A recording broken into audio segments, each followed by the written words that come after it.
이동의 촉 시간입니다. 오늘의 촉가이드 MC 장원과 함께합니다. 어서 오십시오. 네, 안녕하세요. 반갑습니다. MC 장원입니다. 네, 2주 전에 지각했잖아요. 네, 2주를 그 얘기를 하시네요. 다음 주에도 얘기할 건데. 네. 네. 근데 오늘 우리 YTN 입구에 네. 정문 앞에 윤석열 후보, 또 네. 유승민 후보, 홍준표 후보의 팬클럽들이 오늘 총 집결했더라고요. 네. 아마 지금 시작하고 있죠. YTN 주최로 해서. 네. 동시에 시작을 했습니다. 거의. 예, 대통령 후보자 2차 마스 토론 지금 진행되고 있는데 그것 네. 때문에 아마 네. 각 캠프에 어떤 팬클럽이 집중된 것 같은데 네. 차가 또 좀 막혔어요. 그래서 네, 그 입구 쪽에 그 예. 지지자분들이 가져오신 차량이 가득 메우고 있어서 예. 진입하는데 좀 어려움이 있더라고요. 예, 그런데 지각 안 했네요. 예, 예, 일찍 왔습니다. 예, 잘하셨습니다. 예. 결국 지각 얘기였군요. 네. 그 혹시 보셨습니까? 이동현 작가님도 뭘요? 그 지지자들 모여 있는 거? 예, 저도 네. 봤습니다. 네. 후보들 입장하는 것도 혹시 보셨습니까? 유승민 후보만 봤습니다. 아. 우연하게 유승민 후보 마주쳤어요. 네. 그리고 윤석열 캠프의 김병민 위원하고도 네. 우연히 마주쳤습니다. 예. 분위기가 뭐 어떻게 감지되는 게 있던가요? 유승민 후보는 굉장히 표정이 좋던데요. 예, 오늘 좀 공격할 만한 큰 이슈가 있어서 그런 것 같습니다. 그런 것 같습니다. 예. 일단 그러면 관련해서 질문을 드려보도록 하겠습니다. 이 윤석열 전 검찰총장이 전두환 관련 발언이 논란이 쉽게 사그라들지 않고 있는 모양새인데요. 이틀 전이죠. SNS에 돌잔치 사진을 올려서 사과를 집은 돌잔치 사진을 올려서 비판을 받았었는데 또 큰 이슈가 하나 생겼습니다. 논란이 생겼는데 오늘 새벽이었습니다. 애완견 계정, 이 반려견 계정으로 개에게 사과를 주는 사진을 올렸습니다. 전날 송구하다는 입장을 밝힌 후 올린 사진이라 이게 사과는 개나 주라는 것이라는 해석들이 좀 나오고 있으면서 논란이 되고 있는데 이 작가님께서는 이 사진 논란 어떻게 보십니까? 제가 어제 요즘에 또 뭐 준비한 책이 있어서 네. 늦게까지 작업을 해서 잠을 안 잤거든요. 네.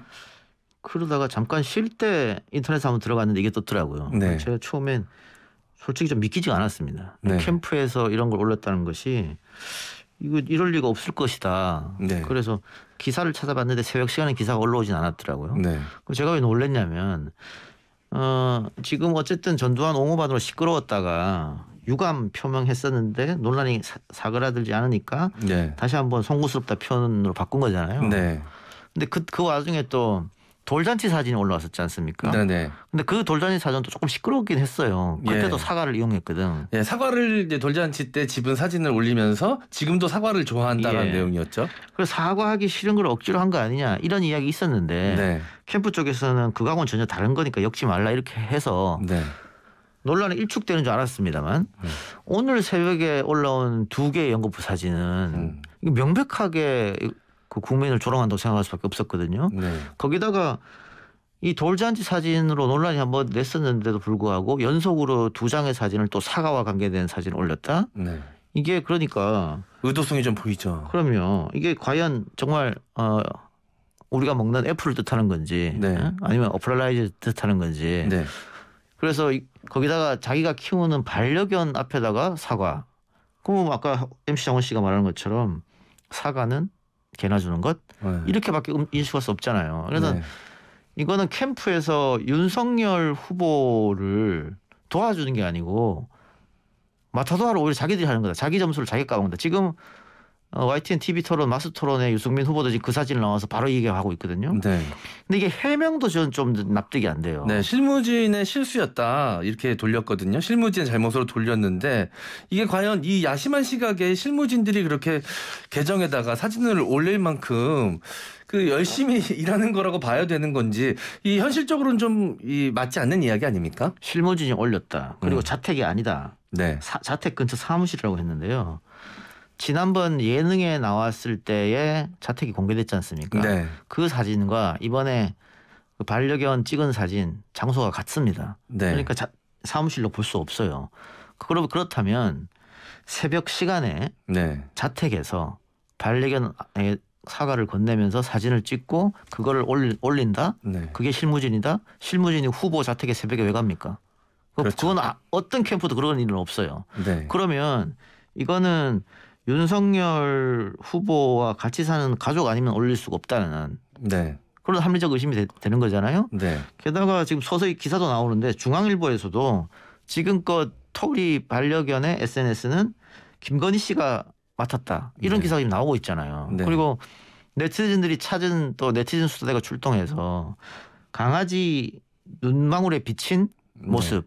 그건 어떤 여성과 남성이 앉아 있었다. 그거지 않습니까? 네. 그러니까 이것을 실무자가 했다 이렇게 넘어가지 말고 제대로 밝혀야 됩니다. 실무자면 실무자가 누군지 네. 왜 그 시간에 자택이 있었는지 네. 그렇지 않는다면 이건 김건희 씨가 올렸다라는 걸로 계속 흘러갈 수밖에 없어요. 네. 아니면 김건희 씨가 올렸다고 솔직하게 얘기를 하고 우리가 잘못했기 때문에 반성을 하고 다시 이런 일은 없겠다고 약속을 하든지 그게 아니고 얼렁뚱땅 넘어갈 수가 지금 없는 겁니다. 왜냐하면 이게 그 전두환 옹호 발언이 지금 일로 간 거 이쪽으로 왔지 않습니까? 네. 이게 전두환 옹호에서 국민을 조롱하는 걸로 가면은 그런 사람이 어떻게 지도자가 됩니까? 네. 그러니까 이거는 윤석열 캠프도 마찬가지고 윤석열 후보 본인도 마찬가지고 빨리 털어내지 못하면 본선 가서도 후보가 만일 된다고 해서 정식 후보가 돼서 본선 간다고 하더라도 계속 발목을 잡을 수밖에 없는 것입니다. 네. 이 반려견 관련 개정이 예전부터 좀 크고 작은 여러 가지 이슈들이 좀 있었습니다. 올라오는 사진들이 좀 많은 사람들이 좀 불편해하는 사진들이 올라오거나 좀 납득이 안 되는 이게 선거 국면에 이런 사진을 올리는 게 과연 맞나 싶은 사진들이 좀 올라와서 네. 이 담당자나 실무자를 좀 바꿔야 되지 않느냐라는 이야기 하시는 분들도 많았는데 이게 진짜 실무자가 관리하는 계정이 아니라 아내인 김건희 씨가 관리했다. 이러면 또 어떻게 좀 이슈가 다르게 될 수 있을까요? 정치는 윤석열 후보가 하는 거지 아내가 하는 건 아니지 않습니까? 그렇죠. 그러니까 이거는 SNS를 직접 했다고 하면 이게 좀 문제가 커질 여지가 또 있죠. 또 큰 실수를 했기 때문에. 네. 그러니까 만일 김건희 씨가 SNS를 했다고 하면 네. 아까 얘기한 그런 실수들이 있잖아요. 네. 다른 사람이면 캠프에서 말릴 수가 있지만은 네. 김건희 씨가 하면은 캠프 내에서 못 말릴 거 아니에요. 네. 그런 문제가 또 있는 겁니다. 상당히 시끄러질 확률이 높아요. 네. 그래서 이제 실무자를 공개 못하는 거 아니냐, 예. 아내분이 관리를 하고 있어서 관리가 오히려 컨트롤이 안 됐던 건 아니냐라는 의혹까지도 나오고 있는 상황입니다. 정치권에서도 이 사진을 두고 비판의 목소리가 굉장히 크게 나오고 있습니다. 이 국민의힘 경선 경쟁 주자들도 강하게 비판을 하고 있는데 이준석 대표도 아침 일찍 이 사안을 확인을 했는지 아침에 일어나 보니 뭐 이런 상식을 초월하는 착잡하다라고 본인의 SNS 계정에 입장을 밝혔는데요. 사실 이게 국민 정서법에는 크게 위반될 수 있는 사안이지만 예. 뭐 법적으로 위반이 된다거나 당원 당규에 어긋나는 행동은 아니기 때문에 과연 지도부가 현실적으로 취할 수 있는 조치가 있을지 좀 궁금하거든요. 글쎄요. 이준석 대표가 네. 사실은 SNS에 아침에 아마 네. 제일 빨리 반응한 것 같은데 네. 그 SNS에 올리는 건 평론가들이 하는 거고요. 리더십을 발휘해야죠. 네. 경고를 주던가 어떤 제재가 필요합니다. 왜냐하면 과거 김진태 의원 같은 경우에도 5.18 평화 발언을 했다가 네. 즉각 제재받고 지금도 그런 굴레에서 못 벗어나는 거 아니에요? 맞습니다. 그렇기 예. 때문에 이건 왜냐하면 윤석열 후보뿐만이 아니고 당 전체에 악영향을 미칠 수 있습니다. 지도자가 되겠다는 사람이 어떻게 국민들을 이렇게 상대할 수 있느냐. 이게 뭐 사과의 날, 뭐 특별한 날 그랬다면 사과 사진을 이렇게 올려도 되죠. 네. 아무런 날도 아닌데 돌잔치 사진부터 시작해서 연속으로 사과 사진을 이렇게 계속 올린다. 네. 그것도 사과를 왜 안 하냐 이런 항의를 받는 와중에 네. 이건 어떻게 설명해도 납득이 안 가는 부분입니다. 네. 그 윤석열 후보가 크고 작은 여러 가지 논란들이 있었는데 적극적인 사과의 모습을 보인 적은 지금껏 한 번도 없었습니다. 이번 일은 좀 적극적인 사과를 하는 모습을 보여야 되지 않을까요? 필요합니다. 그러니까 지금 이게 제대로 된 해명을 하지 않고 실무진의 실수다, 죄송하다, 네. 사과한다 이렇게 하고 더 이상 해명이 안 나오잖아요.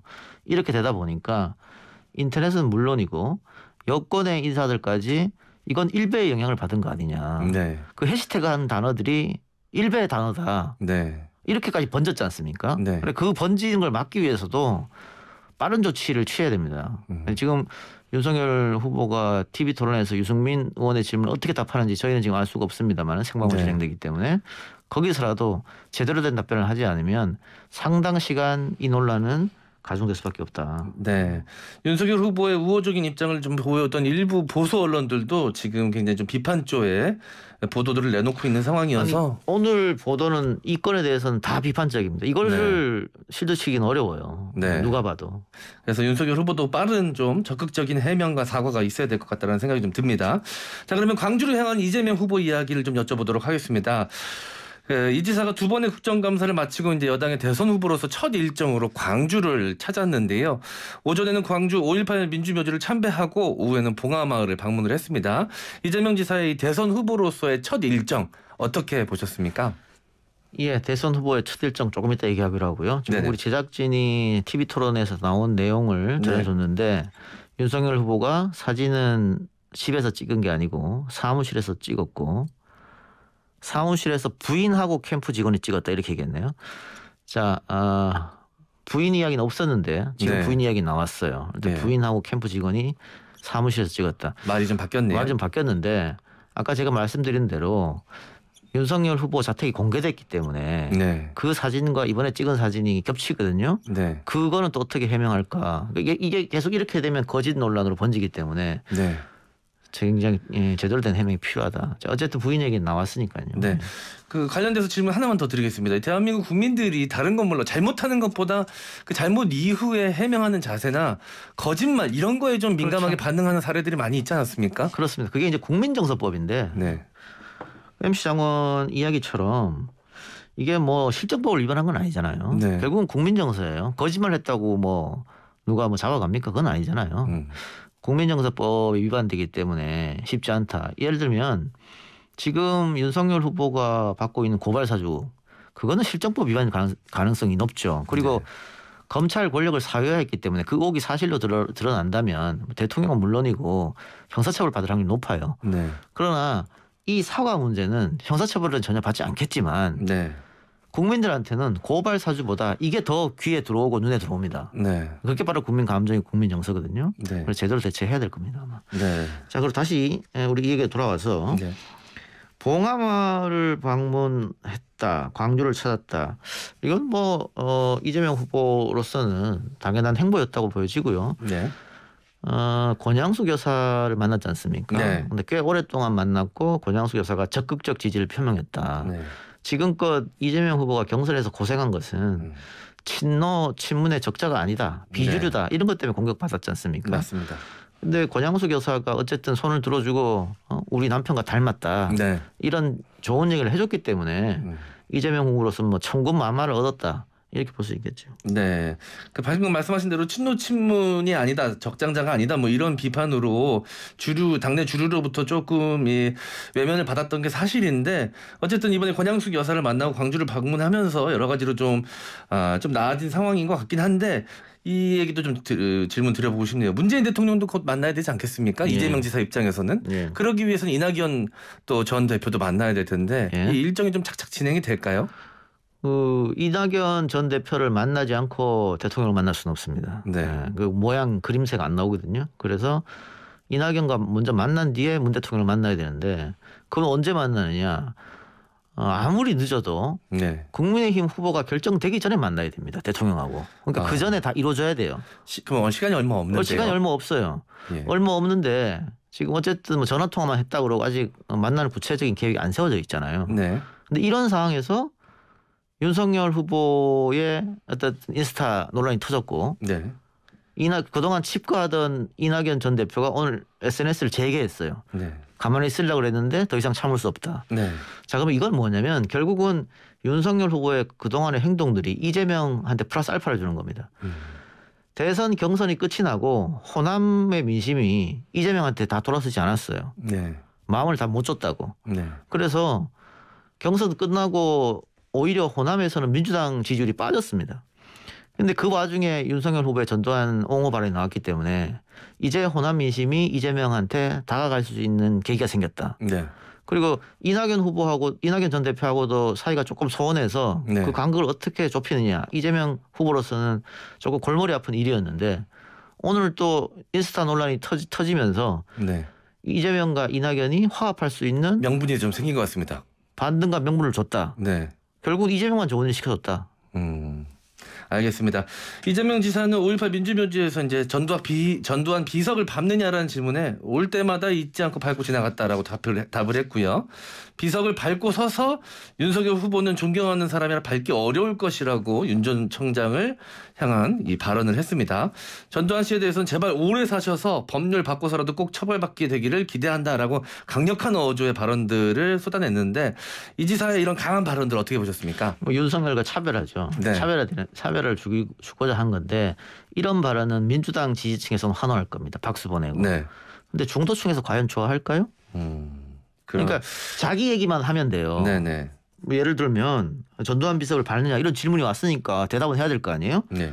올 때마다 잊지 않고 밟고 지나간다. 여기서 끝냈어야 됩니다. 네. 그런데 윤석열 후보는 존경하는 사람이라 밟기 어려웠을 것이다. 이건 비아냥이지 않습니까? 네. 그러니까 중도층은 윤석열이 아무리 잘못했다고 하더라도 상대 후보가 또 다른 상대 후보에게 이렇게 비아냥거리는 거 좋아하지 않아요. 그래서 저는 중도층에게는 안 먹힌 전략이 오히려 마이너스였다.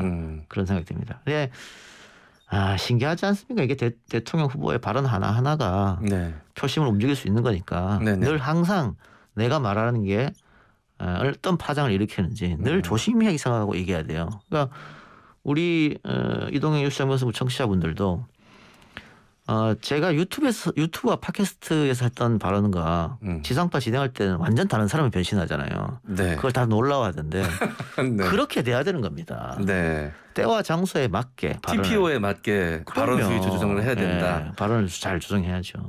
네, 알겠습니다. 자, 이 질문 하나 정도만 더 드릴 수 있을 것 같은데요, 시간이. 자, 지금 보니까 이 여론조사 결과를 보니까 비호감도가 모든 후보가 조금 호감도에 비해서 높은 걸로 나왔습니다. 근데 이 비호감도도 분명 선거 결과에 영향을 미치는 중요한 수치 중에 하나일 텐데요. 대선이 지금 138일 남은 상황에서 모든 후보들이 좀 비호감도를 어떻게 관리해야 될까요? 비호감도 높은 것은 전국에는 네.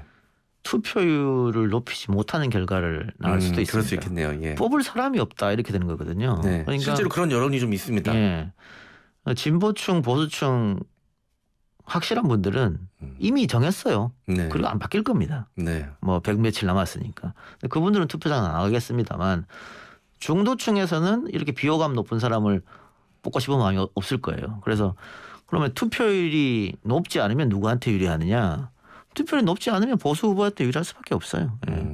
그렇기 때문에 각 후보들 특히 민주당 이재명 후보로서는 자기 자신의 비호감을 빨리 호감으로 바꾸는 작업 그게 필요하겠죠. 그래야 뭐 투표율도 높아지는 거고 투표율이 높아지면 또 진보층의 약간의 플러스 알파가 될 테니까. 네. 근데 앞으로 저 선거가 좀 가열해지면 더 네거티브가 세질 거 아닙니까? 네. 네거티브가 세지면 비호감을 호감도로 바꾸기는 상당히 어렵습니다. 네. 게다가 이번에 유력 주자들 넘버 3만 얘기해 봅시다. 이재명, 윤석열, 홍준표 네. 다 센 캐릭터예요.